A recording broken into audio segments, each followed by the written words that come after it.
G'day RPG makers, welcome to the RPG Maker MV Game Dev channel. Let's make a game. Let's continue on with the RPG Maker MV official tutorial walkthrough. We're going to go on to step 17. Enemy character and boss level. Oh no, we're going to go on to step 16. Apologies. Symbol encounters. Let's go to load up the file. In the last round we clicked the save game. We're going to start the tutorial. Place treasure chests and enemy troops in the dungeon for fun. So these are symbol encounters, they call them. Click Stone Cave, and we'll place treasure chests. Let's scroll to the bottom left of the map, displaying the area around the entrance. Here we go. We use the grotto to the left of the entrance. That's our little area here. Find the coordinates 323. There we are. Right click on 323, and we'll do a quick event creation, treasure.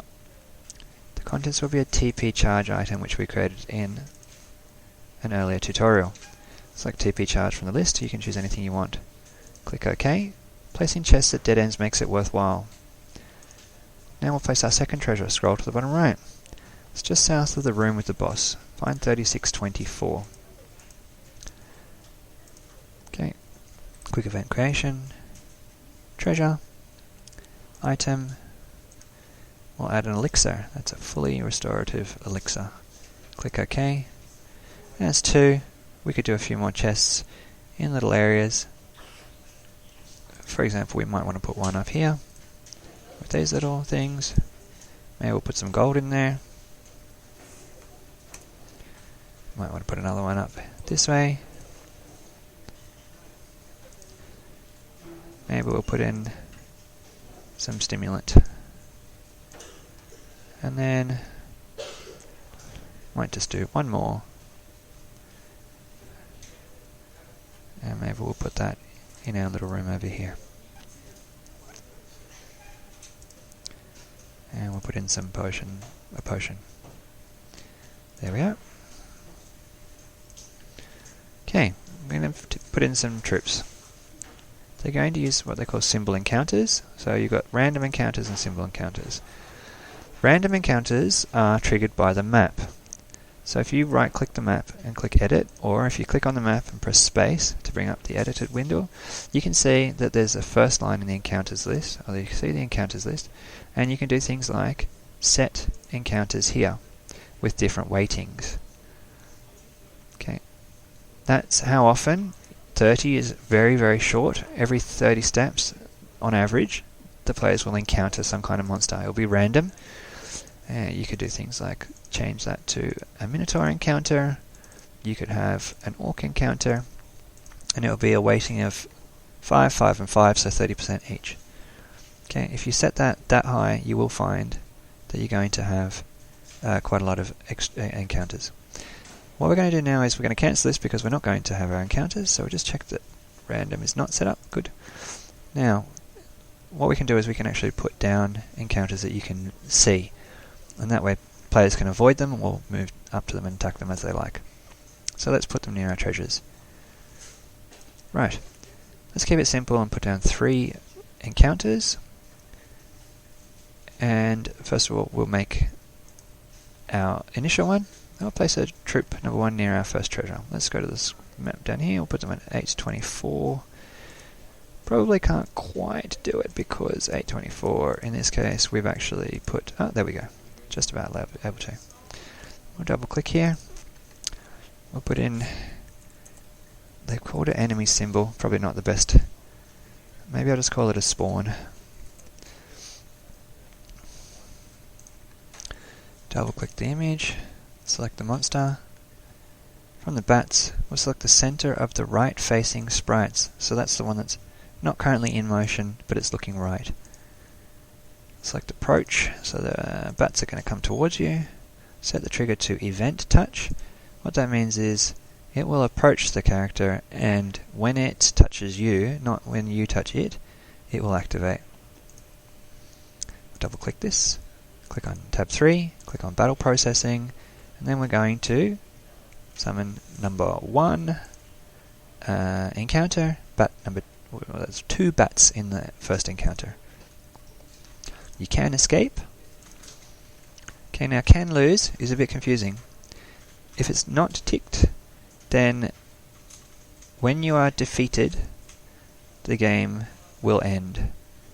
Okay. If it is ticked, when you are defeated, the game will not end. So we probably don't want to be defeated and lose every time, but for the now, we'll just leave it as is. Double click the line under if win, and if you win, you go to page 2, it'll play a sound effect. I'll find collapse, 1, click OK, double click the next line, it will erase event. So, if you win, this bat event will disappear temporarily. If you leave the map and come back, it will come back again. Okay, under if escape, switch to page 1, control self switch. I'm going to set it to switch A, and that means that we'll be able to set up a different page. Okay, or do something else with that self switch. So that's page 1. We're going to set up page 2. We're going to make sure that's set up to A, and double click the image. We'll click the monster again. Same bat. Click OK. We'll set the animal symbol after escaping so that it stays for a few seconds, and then during that time, even if the player touches the symbol, the battle will not start. So, you can move through the bat. It will act in parallel, meaning this event will run while other things are happening. Set on page 2, we'll click movement route. Oops, don't want to do a get on and off vehicle. We're going to do a movement route. The target is this event. We want to change the opacity. Might change it to 128. Click OK. Click wait. Set the duration to 120. That's 2 seconds. 60 frames per second. 120 is 2 seconds. Click change opacity, and then it'll go back to 255. Okay, opacity 128. Wait 2 seconds. Go back to 255. Double click the next line, switch to page 1, control self switch. Now we'll switch this off, click OK. So after stopping for 2 seconds, it will then return to its normal state over here. Okay. When an event is happening, normally the player can't move because that event is ongoing. So if it wasn't set to parallel, if it was set to auto run, for example, this would take 2 seconds. You'd be locked in place for 2 seconds, and you wouldn't be able to move. Try not to take up a huge amount of, try not to have a huge amount of parallel events unless you're familiar with them, because they can slow things down. But for modern day purposes, it's pretty unlikely you're going to need to worry about it too much at this point, unless you have a huge game with a lot of things going on a single map. So, click OK. Now we want to copy that by... Okay, we'll put our second symbol at the entrance of the stairs on the upper left, 916. There we are. Okay, so we right click on 916 and click. So you can either right click and right click to paste, or Control C, Control V. Double click the event. We're going to right click and select edit, okay, or hit space. Change the enemy group to number 2, that's slimes. Click OK.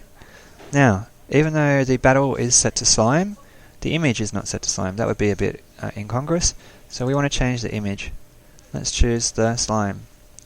Click OK. And now we have another issue. If we didn't change this one, then when it slows, if you escape, you would have a slime showing up you would have a bat showing up all of a sudden. So we need to fix those two. Okay, let's take another one around the middle of the right side of the map and find 3219 at the entrance of the space below the boss. About 3219, about here. Okay, so we'll just copy this one, put it over here, right click on 3219 and select paste, paste, okay, and then we double click on 3219. Right click battle processing and select edit, or click on it and press space. Make it troop number 5, that's our custom troop. Click OK. Double click the image. Select the middle slime facing away from you. Okay, it's a bit different. And switch number 2, and same deal again. Middle slime facing away from you. Click OK. Click OK. Right. Now we'll check the database. Go to the enemies tab. The XP from bats and slimes is still 0, so let's change that. We'll change the XP from the bats to 50. Gold to 20. Drop items. Find an item, make sure it's potion. Probability to 2, that means a 50% chance, 1 in 2, that this will drop. Click OK. We can add up to 3 items. TP charge. 50% chance. Click on slime. Change the XP to 50. Change the gold to 40. Change the items to magic water. 50% chance. Click OK.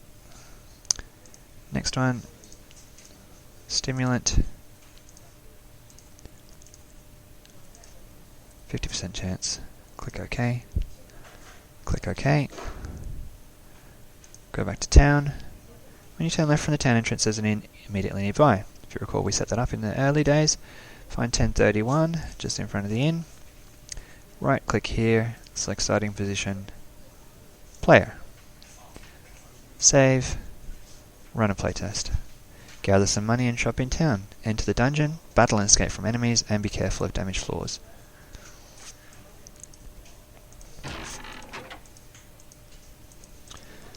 Got our 1500. We can go into the inn. We can go shopping. Buy a few of those. We could add in our new items here. We won't do that. Okay, right click to get out of here. We'll be using this on the whole map. Let's go out of here. Okay, then we'll go to our dungeon. Oh, let's just have a look. Hello Arrow, please get rid of the beast in the cave. Yes, and no, she's very happy about that. Excellent. Now we go to our dungeon. Here we are in our dungeon. Okay, we've got our default door. Because we removed it. There's our battle.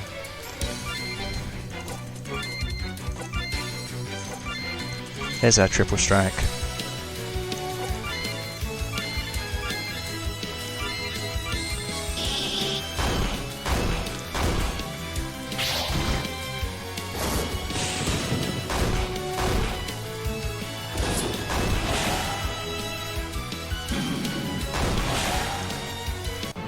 We win, got our experience from the 2 bats and our money. We got 2 potions.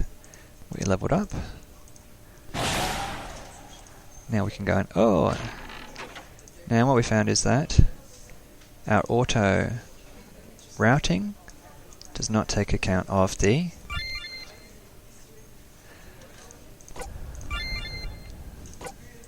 poison floor. So let's just check out poison. Let's just check out floor damage. And that will help us get through there. And we can also use a skill. And we can heal each person.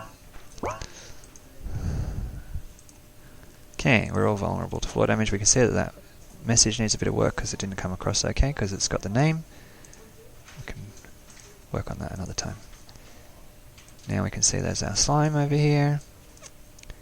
We've got our chest. We can run past the slime if we don't want to go and get it. We can fight it. Okay, he's going to chase us a little bit. We've got our different door system. We started off unlocked. Whoops. That's okay, we can fix that up. And there's our other slime. He's going to come after us. And we'll save. We can see that the enemy's coming after us, so we need to work out a thing to freeze the game. There's an elixir. And that's pretty good for the moment. Okay. Moving enemies don't stop when you're investigating treasure or the save. Enemy symbols don't take damage from damaged floors. No, we don't want to playtest again. Next step, we'll place a boss. Let's just save that. One thing we did notice was that our control switches were set to unlocked because what happened here is that we've got two switches. So what we could actually do is set up a unique switch here for each door. For example, we could set door B unlocked. This is a very ineffective way of doing things, but it'll work for now. Door B can be set to door B unlocked. Otherwise, what will happen is, with the one switch, we'll activate everything. Okay, we might put our little puzzle back here. There's a small puzzle.